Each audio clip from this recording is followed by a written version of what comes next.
ऋचा शर्मा और आप देख रहे हैं SR न्यूज़ गुजरात। एक फायरिंग नो बनाव बने जेमा फायरिंग करनार ઝહીરુદ્દીન નાગોરી અને એમની સાથે એમના કન્સ્ટ્રક્શનના જે પાર્ટનર છે નાસિર પઠાણ એમની સાથે મૂળ પૈસાની લેતી દેતી બાબતનો જે ઝઘડો હતો એ વખતે ઝહીરુદ્દીન જ્યારે એમના એક્ટિવા લઈને અહીંયા આવતા હતા ત્યારે ઇટાલિયન બેકરી પાસે આ જે નાસિર છે તેઓ અને એમની સાથે પૈસાની લેતી દેતી બાબતે વાતચીત થયેલી ને વાતચીતનું ઉગ્ર સ્વરૂપ આવતા જે ઝહીરુદ્દીન નાગોરી છે એમણે એમની પાસેનું રહેલું જે પિસ્તલ છે એનાથી 6 રાઉન્ડ જેટલા ફાયર કરેલ, જેમાં એક મિસ ફાયર થયેલ અને ટોટલ 5 રાઉન્ડનું ફાયરિંગ થયેલ અને એમાં ટોટલ 2 લોકો ઇન્જર્ડ થયેલા છે જેમને ગોળી વાગેલી છે। એમાં ગોળી જેને વાગી છે એ નાસિર પઠાણ અને ઉજેબ ઉર્ફે ચાવલ જેને ગોળી વાગેલી છે। હાલ તેઓ હોસ્પિટલાઇઝ છે, ગોળી એમની કાઢી નાખવામાં આવેલી છે અને અંડર ઓબ્ઝર્વેશન છે ડૉક્ટરના।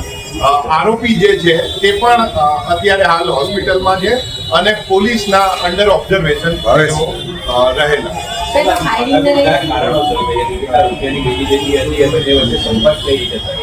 બંને ભાગીદાર હતા। 2013થી લઈ અને 18-19 સુધી તેઓએ વિવિધ સાઇટો બનાવી હતી। એના પછી પણ તેઓ કન્સ્ટ્રક્શનના બિઝનેસ સાથે જોડાયેલા હતા। કુલ 4 જેટલી કન્સ્ટ્રક્શનની સાઇટ બનાવેલી એ અંગે તેઓને પૈસાની લેતી દેતી બાબતની એમની અંદર માથાકૂટ ચાલતી હતી। પૈસા લેવા દેવા બાબતે તેઓએ જે ધંધો કરેલો હતો એમાં 40-60ની ભાગીદારી હતી અને એ બાબતના પૈસા જે આ નાસિર પઠાણ છે અને એની સાથે એક ઇકબાલ કુરેશી છે જેઓ બંનેને આ પૈસા મળેલા ન હોય એ બાબતે તેઓની ફરિયાદ હતી અને એને કારણે આ ઝઘડો થયેલો। હાલ અમે કારણ પોલીસ સ્ટેશન ખાતે ફાયરિંગ થવા માટે 307 જૂની આઈપીસીની 307 આર્મ્સ એક્ટનો ગુનો દાખલ કરી અને જાહેરનામા ભંગનો ગુનો દાખલ કરીને કાયદેસરની કાર્યવાહી કરી। હથિયાર એ ગેરકાયદેસર હથિયાર જ છે। એ હજી જ્યારે આરોપીની વિવિધ પૂછપરછ કરવામાં આવશે ત્યારે એ બાબતનો ખુલાસો થઈ શકે અને આપે જે પૂછ્યું કે હથિયાર ક્યાંથી લાવેલા એ આરોપીની પૂછપરછ પછી જ અમે જાણી શકીએ। હાલ તપાસ ચાલુ। ના, આરોપીનો હાલ અત્યારે ગુનાહિત ઇતિહાસ જાણવા મળ્યો છે।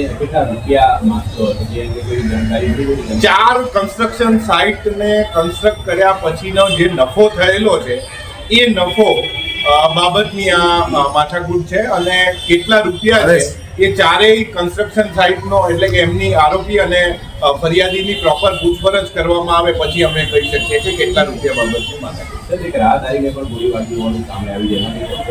હા, એ જે બનાવના સ્થળે જે હાજર રહેલા હતા એ ઉજેફ કરીને એને પણ ગોળી વાગેલી છે અને એ હાલ અંડર ઓબ્ઝર્વેશન। હા, એ આરોપીએ નદીમાં હથિયાર ફેંકેલું છે એવી માહિતી મળેલી છે અને એ બાબતે અમે તપાસ કરી રહ્યા છીએ। हाय नमस्कार, मैं हूं अली असगर और आप देख रहे हैं SR news Gujarat. Please like, subscribe and share करो।